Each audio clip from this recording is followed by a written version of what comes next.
everyone, welcome back. Josh and I have been busy in the garden the past couple of weeks, so I thought I would do a video focused on our garden and just kind of show you around with what we've got going on.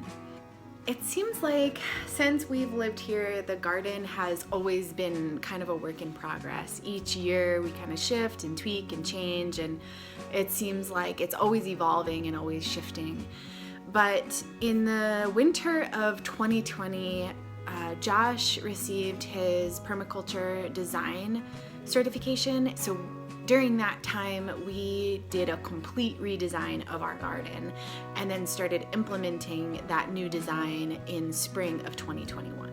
So before we did the redesign, our garden mostly consisted of these really long beds. We had, I think, 600-foot beds through the length of the garden, and then in between all of those beds there was grass, and it was beautiful. The grass was lush, and it had some plantain and yarrow kind of intermingled in with the grass, and so it was really nice, and it was nice to sit in. But it started becoming such a big problem because the grass would creep into the beds, and it took us so much time in the spring just to weed the beds that we were finding we weren't planting things in time because we were spending so much time weeding and prepping the beds.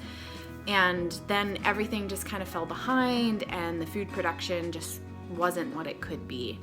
So that was the biggest problem. The other problems that we were trying to address with the redesign were the dryness that we have here. So we live in a really dry climate, but we also specifically, we get a lot of winds coming from the northwest, and we don't have a lot of trees to break that wind coming into the garden. So we wanted to find some solutions to the dryness, not only from wind, but also from lack of precipitation. And then the other thing that we wanted to address with the redesign was thinking about frost. So it can freeze really any night of the year here in Central Oregon. So although it's not common to get a frost in July, we've absolutely had them. We've had frosts in August.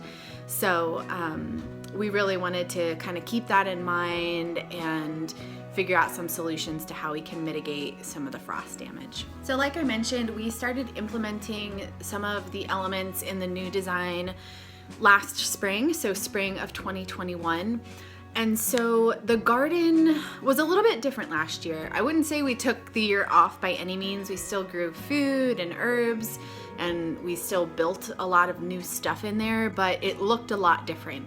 So instead of focusing on, some of our annual veggie production that we usually do, like, carrots and onions, lots of root vegetables and things like that, we spent more of our time putting in permanent infrastructure. And I'll show you some of that once I pull up the garden design map.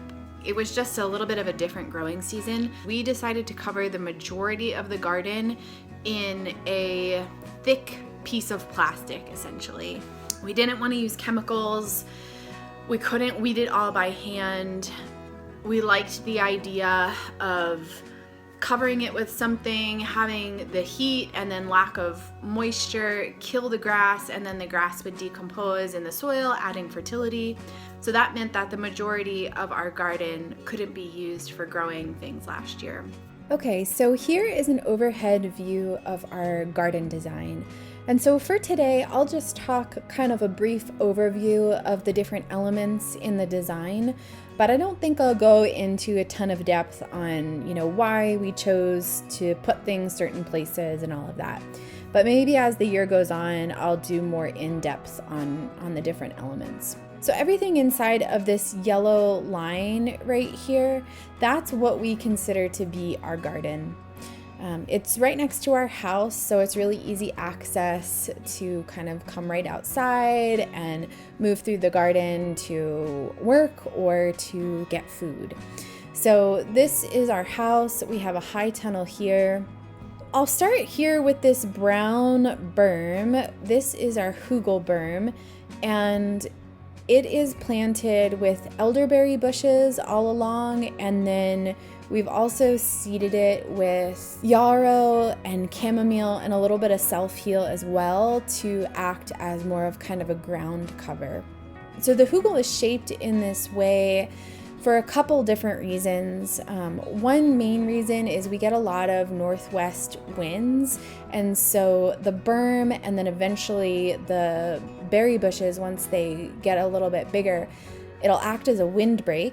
But the shape is also helpful in creating a bit of a heat sink. This over here is south, so the way that the sun moves through the sky, the shape of this berm acts as a bit of a heat sink. Over here is our perennial herb patch. So I have lots of different things planted in there, some culinary stuff, some medicinal stuff. So different mints and catnip and yarrow and sage and thyme and oregano and all sorts of things.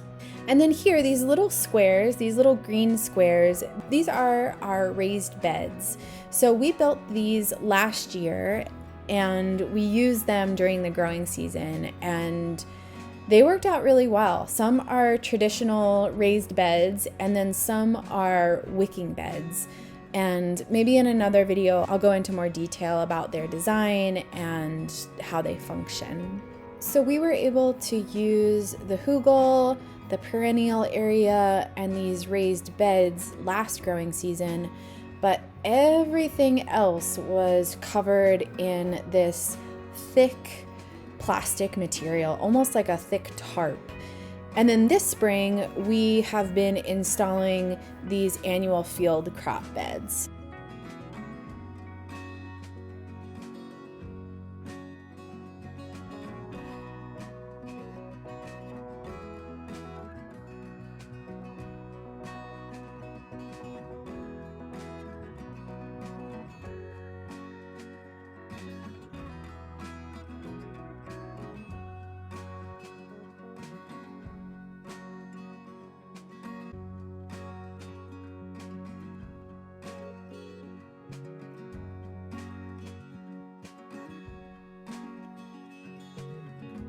So in these beds, we'll plant things like potatoes and carrots and onions and beets and greens and things that we like to grow a lot of, whether we store them or we just eat a lot of them throughout the growing season.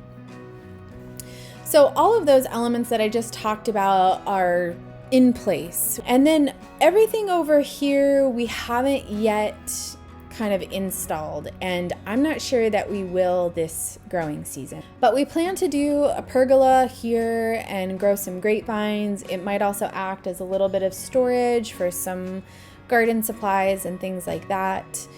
And then over here, this big green rectangle is an area for more perennial plants. So again, probably a lot of medicinal and culinary herbs, and then I would imagine we'll also do some berry bushes and things like that over here. This green rectangle is an area for plant propagation. It'll be a little bit of a nursery area, so we'll have nursery pots and just a place where we can propagate plants. And then when I'm growing a new plant that I've never grown before from seed, sometimes I like to do it in a pot so that I can keep a closer eye on it and keep it a little bit more protected from wind or hail or rats. And then back here we plan to plant 3 large mountain ash trees. And we chose to do something deciduous there so that during the warmest months, they'll leaf out and provide a good amount of shade for the high tunnel. And then during the colder months, they'll lose their leaves and we'll be able to have more of that sunlight coming towards the high tunnel and into our house. The other thing that we're doing is covering all of our pathways, all of our walkways with cardboard and wood chips. So here I'm covering one of the walkways in cardboard. So we like to do at least 3 layers of cardboard with the seams overlapped. And I've been able to find all of this cardboard in dumpsters around town. So there's often places that just have dumpsters for cardboard, and you can go in there and instead of hauling that off to the dump, you can use it in your garden. And then after the cardboard, we pretty much just cover it all in wood chips. So the cardboard and wood chips not only act as a great weed barrier, but the cardboard will also break down over time, adding lots of good fertility back into the soil. Okay, well that about does it for our garden design tour. I will be sure to keep you all updated as we get underway with our growing season.